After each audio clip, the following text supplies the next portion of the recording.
Okay, we're here in the home of Daniel Quinn. Hi, Daniel. Hi. How are you doing? I'm doing fine. We're having a look at our library here. We were pleased to find this library shelving, which is actually cheaper than the equivalent wooden shelving, and gives us a chance to house twice as many books. Now you have quite a number of books here. Are these all ones you've read, or? Oh, a lot of these are resource books, all sorts of resource books. World Christian Encyclopedia, Treasures of Prehistoric Art,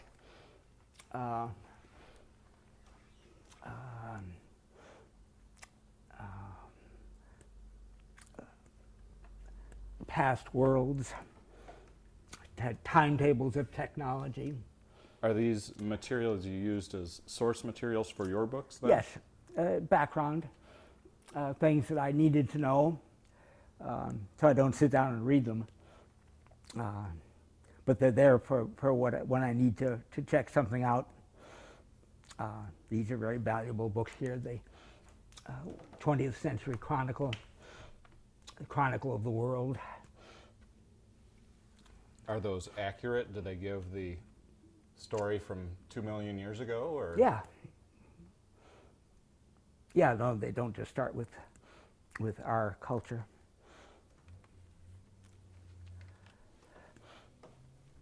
And over here are all the books that have played a part in my books and developing my thinking.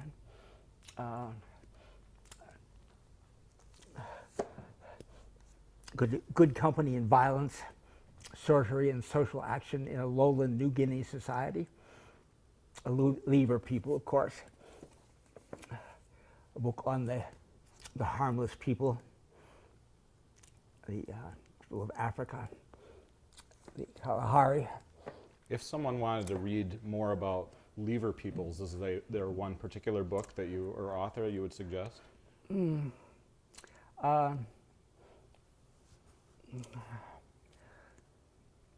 Well, it's not a question I've ever been asked before. Depending on what their interest was.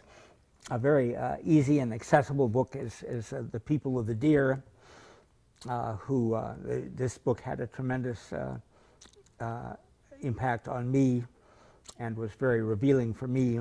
This is about the Ihalmiut Eskimos. That's written by Farley Mowat. Farley Mowat, yes, who is a well-known author, and this book is available always. They gave me the term, the law of life.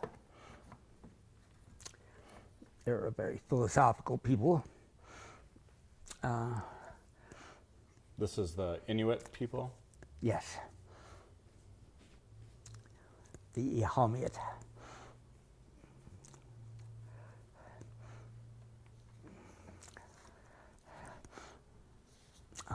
Here's a whole book about what I've been talking about.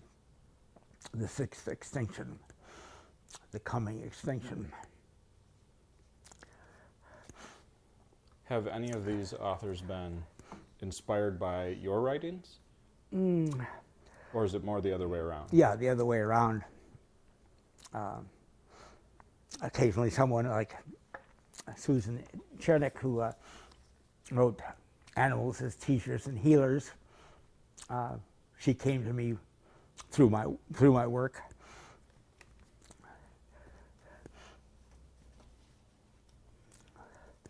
Looks like you have quite a few books on animal behavior. Yes. Why so many on animal behavior?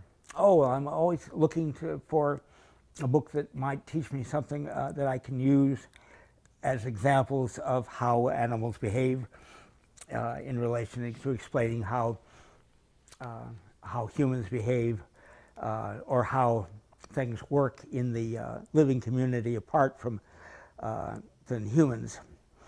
Here's a fundamental book, The Selfish Gene, by Richard Dawkins. Did you, prior to writing Ishmael, did you read up on gorillas a lot or watch No. videos? Or? No. No, I'm not knowledgeable about gorillas at all. I know a little about them, but not by any means an expert about gorillas. Well, you seem to be a fan of gorillas. I've seen all sorts of statues and... Oh, well, people send me gorillas for photographs, sculptures. There's a toy over on top of one of these bookcases that someone sent to me. Stuffed animals. Are these all books you've read, though, or more just you might look something up in the books? Books that went into the education of the Daniel Quinn who wrote Ishmael.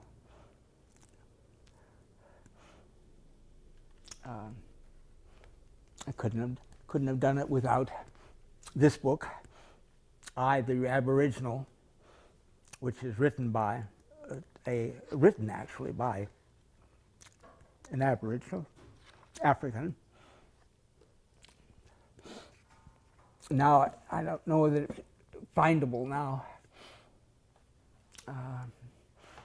so I can't guarantee that I've read every word of every book that is here, but there have been books that I've collected, and some that I've studied, and some that I've found material I want in. Now you have, it looks like 3 more shelves around this way, and this one says scriptures, devotions, heresies, and religion. Yeah. All of this is religious reading. God knows I've certainly done a lot of that. Not all of it appears in my books specifically. It's all background. Are these books that you read prior to joining the monastery, or? Oh, no, I don't have anything from that period. But you have you had an interest in religion, even after that. Oh yes. And continuing down here, the birth of Christianity. So, what things in these books? What do these books say that the typical church-going person might not know about religion? Oh, I don't think that they really say anything that religious students generally don't know. They go into it in greater depth than most would. Here I have a book on fools, martyrs, traitors, the story of martyrdom in the Western world. Certainly not very many people would read a book like that. There's a whole book devoted to the Antichrist, which obviously is something that is the foundation of the story of B. Where did you come up with the idea for, in the story of B, it being a special order of the Catholic? I don't remember the order. Oh, that's just an invention, of course. There is no such order. Oh, okay. Not an unbelievable order. It sounded very convincing, the way you wrote it. Yeah. No, it certainly is a persuasive thing. Are you often contacted by religious leaders then? No. The Pope hasn't called you or anything and said to stop writing? There was much stronger reaction to Ishmael. When Ishmael came out, we were quite amazed when we heard from so many leaders of so many different faiths. Ministers were recommending the book in the newsletters and from the pulpit. All sorts of different faiths. But that pretty much stopped with the story of B. They didn't want to write to you after that? No, they didn't. They were silent after that. Did you get responses that, yes, you were the... Because in the story of B, it talks about B Yes. kind of admitting he's the Antichrist. Did you No, get, he consistently denied that he was the Antichrist. But he might be couldn't called that. escape. He couldn't escape people saying that he was the Antichrist. Right.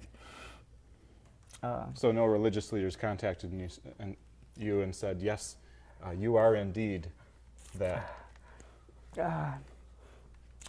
Sorry, has anyone ever called me the Antichrist, Rennie?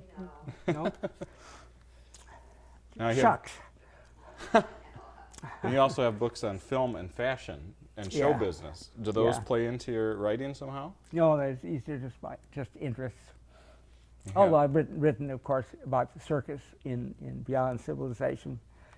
I have quite a few books about circus. In the back, it looks like you have books on history. Yes. Lots more books on history. Hitler. Why A whole- so many books on? A whole Hitler. shelf on Hitler. Was this background for after Dachau, or? It became, it wasn't collected for that reason. Hitler was a fascinating character. For what reason? Oh.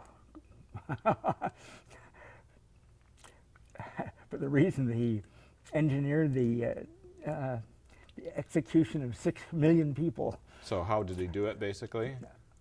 No, just the person. He was a fascinating person. This is why all these books exist. Not a lovable person, but a fascinating person. And what do you have behind you there? Is that, are those just fiction novels for Yeah, entertainment? that's all fiction. These are not fiction. Blaming the Brain, the truth about drugs and mental health. That's something that interests me. Hypnotic suggestions and metaphors. And metaphors. Yeah. That's an interesting title. Yeah, it means, it refers to the hypnotic suggestions, of course, the way that people, hypnotists lead people into hypnosis, get them involved with the fantasy. And I thought of writing a novel entirely of someone leading someone into hypnosis. I've hypnotized people. Yeah. I think successfully 3 times when I was a teenager. I read a book about how to do it. Oh. My father happened to have it because he was as a magician. Oh, yeah. What is hoogie moogie? Hoogie moogie. Oh, that's. What does that even mean? I don't think I've seen that in the library before. No. No, a dear friend who is quite young, the women of her families all contracted breast cancer, and she did eventually, and she tried everything. She was just indefatigable in seeking cures, including hoogie moogie. Meaning, what is your definition of hoogie moogie then? I haven't got a definition, but it's Non-scientific yeah, ideas? yeah. So I have the UFO experience, all the UFO circle nonsense, plant circles. So hoogie moogie is just non-scientific books, basically. But why do you have so many of them? I mean, what's your interest in them? it. All of Charles Fort's books. I don't know whether you've heard of Charles Fort. Nope. Look up the Fortean Society on the internet. Do you have Scientology books on here also? No, I have nothing about Scientology itself. Surely someone mentions it here.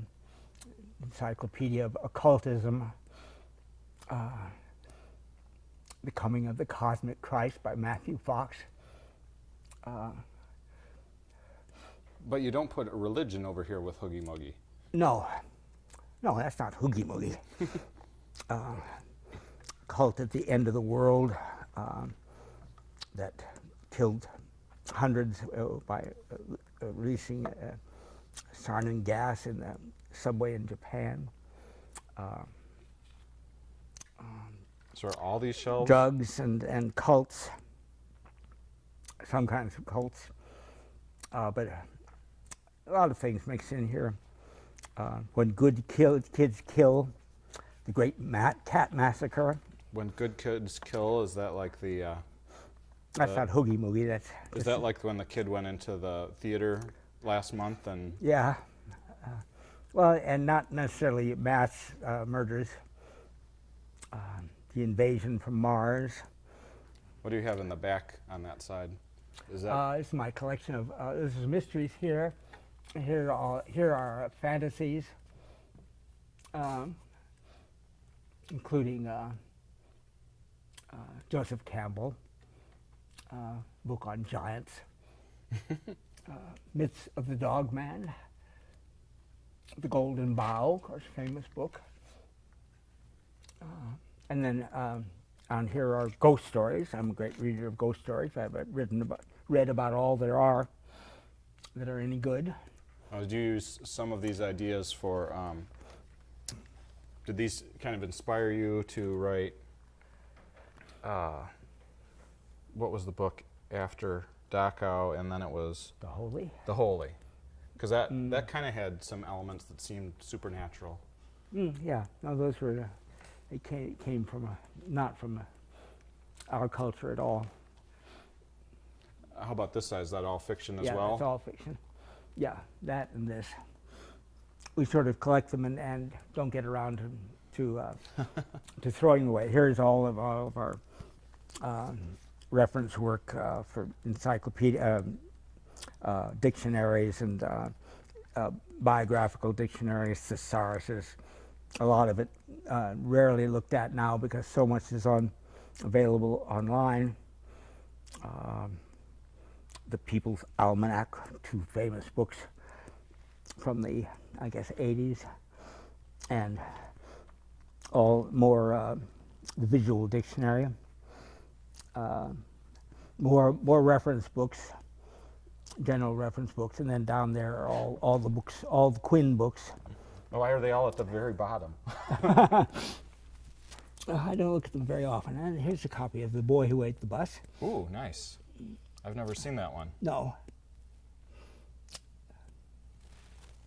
Is that available on the internet or something? Or? No, someone just came across a that was the first book you'd written, is that right? Yeah, I think it probably was. Or first one published, or? No, the first work of fiction I'd written. I don't know, I have written other books. Land and Sea Monsters, for example. It looks like you've written about 12 or 15 books. Probably, if you counted them all, it'd come up to 15. They're not all in print.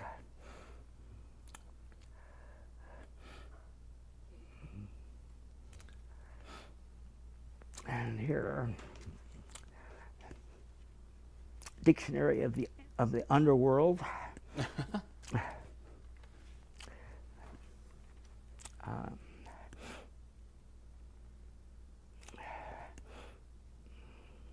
And then languages, key ideas to human thought. I thought, aha, I'm anxious to see what they had to say about rights. They have no entry. No entry on rights. What's that book about? Key ideas in human thought. But rights is not a thought. Not. They never heard of that one. Now you have all sorts of paintings and various artifacts. Are these all yours and Rennie's? Most of them are, yes. That's the original of Marilyn Monroe. An original? What does that mean? It's a painting or? No, it's a photograph. A photo. Oh, I see. 45 out of 300. Are you a fan of Marilyn Monroe, or were you? Not particularly. We were a fan of the photograph. And I see you have a sort of an altar here. What's the story about the altar? Oh, it's something I created in between books, using material, odds and ends that we'd collected over the years. They're all in disarray now. I'll follow this one here. And these are two photos of an old family. People ask if that's my family. No. Funny story about this. We moved this for the filming of the rest of the film that you've shot, but ordinarily it sits over there. Yep. Under Maryland, and one night we heard a tremendous thump and crash, and I came downstairs to see what it was, and Marilyn had fallen into the arms of Jesus and cracked off the top of his cross, and she was lying right there. I should have taken a picture of it. Yeah, that would have been interesting. Yeah. So this was made out of boxes that I bought, and these are, little items that we found. I put together. I probably spent a week on it. Now you have quite a few masks here also. Are these ones you've collected during travels, or? Which maps? Masks. Oh, masks. No. Those I bought at some at flea markets, but mostly on eBay. And yeah. You have quite a few Christ symbols, but you are not a Christian. No. We collect a lot of kitsch, and a lot of what you will see here is Christian kitsch. Christian kitsch.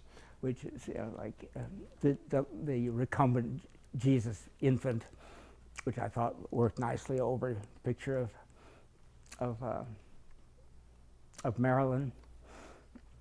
And then a friend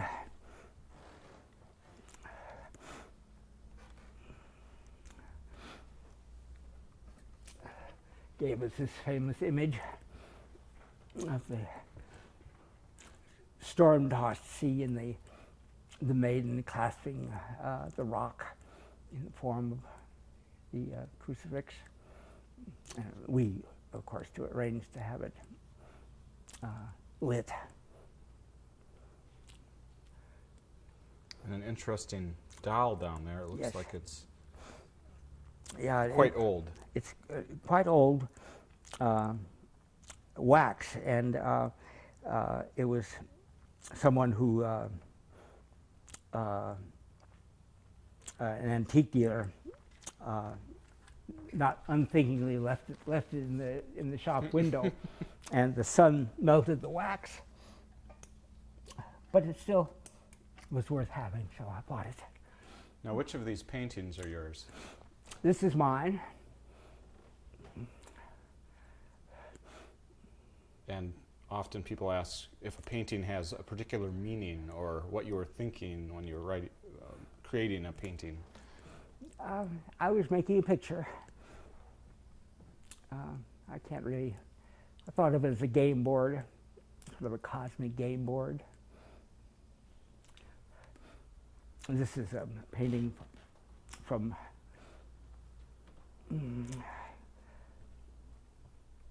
half a century ago when I was still working in oils. Probably the best of painting of my youth. And does that have symbolism for you also then? No, not symbolism. It's a. Is it a painting of the clouds? Think of it as a cloudscape, yeah, landscape. And this is interesting. There's all sorts of like pictures on top of pictures.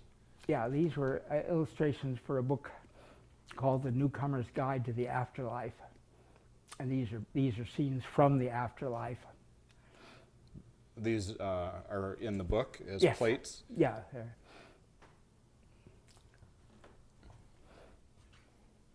Did you do some of these pieces over here as well then?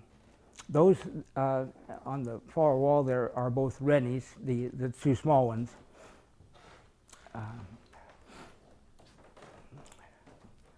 Those are very pretty. Yeah. Lots of color, bright colors. Yeah. And the big one is done by a friend of ours in Madrid when we were living there, Mel Johnson. And it looks like an aerial view of Madrid, but of course he would say it was just an abstraction. You lived in Madrid, did you say? Madrid. New Mexico. Oh, New Mexico. New Mexico, Okay, yes. Madrid, not Yes. Madrid. No. And this is from the Day of the Dead? No, this is not Day of the Dead stuff. This is the penitentes of northern New Mexico, who were an isolated tribe of Spanish Christians who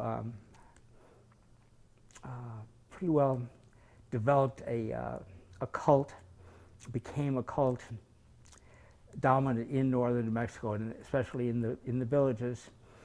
And you do not live among them.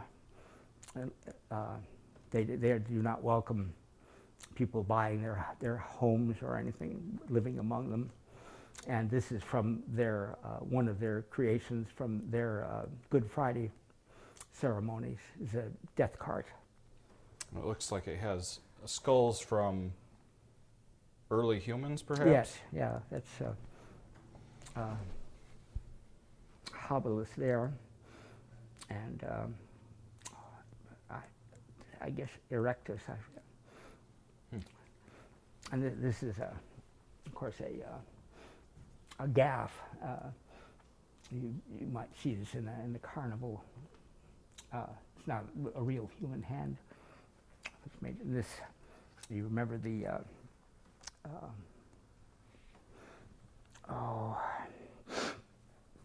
what was the name of the movie where we got the teddy bear ready? Oh, the Blair Witch Project. Oh, the Blair Witch Project, yes. In the last scene of the Blair Witch Project, takes place in a basement littered with toys.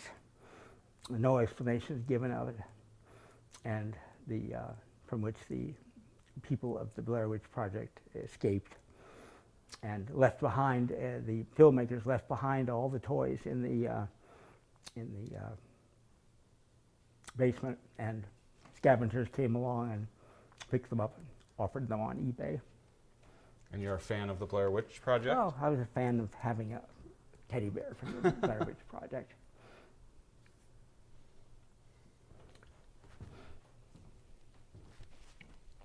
How about these pieces on this wall over here? Are these yours or Rennie's or? Both. The one at the bottom there is mine.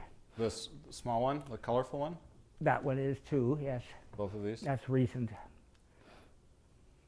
It looks like a sunset or something. No, it's not a representation of anything. Oh, no? No. And that's mine. That was painted for Rennie. And that's one of Rennie's, an early painting of Rennie's. It's a later painting of Rennie's. Are these paintings ones that you're keeping for yourself or ones that you're offering for sale? I think they're all offered for sale. Not mine, because I have too few, and I'm not replacing them. So, but Rennie's got dozens of paintings. And these two are mine. Two small ones. And then you have some pieces over here, some 3D pieces, kind of. Mm-hmm, yeah. Like this. This is a chest of some sort. Yeah. What kind of a chest, Rennie? Well, it's a cedar chest. It's not made out of cedar, but it's a hope. You know, it's just what you call a hope chest. You have A hope chest.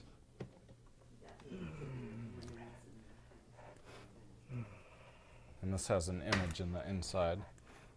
Yeah, it was put together in order to house the image, which is the it's shot from the inside of the entrance to a coal mine, looking out toward the outside to the sun, and it was taken during this solar eclipse. And all of these spots are from holes in the tin roof. And all those spots. Oh, so they were all in the shapes of little eclipses. Yeah, Eclipsed moons. so they're all crescents. And then you have a piece on the wall, the far wall over there. Yeah, I don't know whether you'll be able to get a picture of that.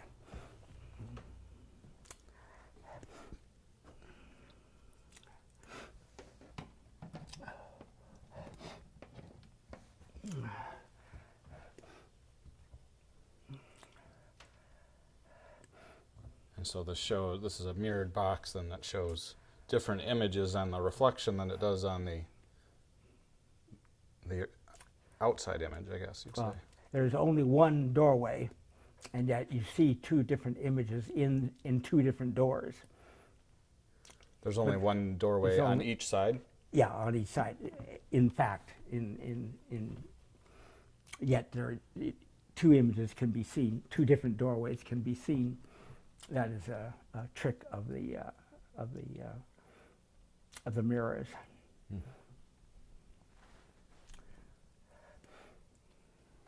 And you made this as well? I then? made that, yeah.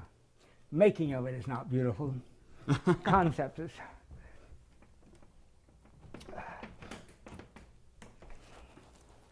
Well, thank you very much for showing me. Or is there something else you wanted to show me? How about these pieces up above here? Those are kind of interesting. The things that we've collected over the years. You can't see inside the bus. Are there demons inside the bus, Rennie? Yeah, there are. It's as dead as the dead. Yeah. Mexican. And the big demon there comes from a village in Mexico that specializes in those. Are you a scuba diver? No, that's an ice bucket. Oh, it's an ice bucket. And that's a head from a old mannequin. I just thought he was kind of handsome.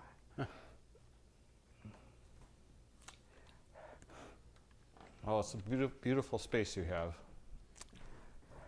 Thank you for showing me around. I'm very glad to. Appreciate that.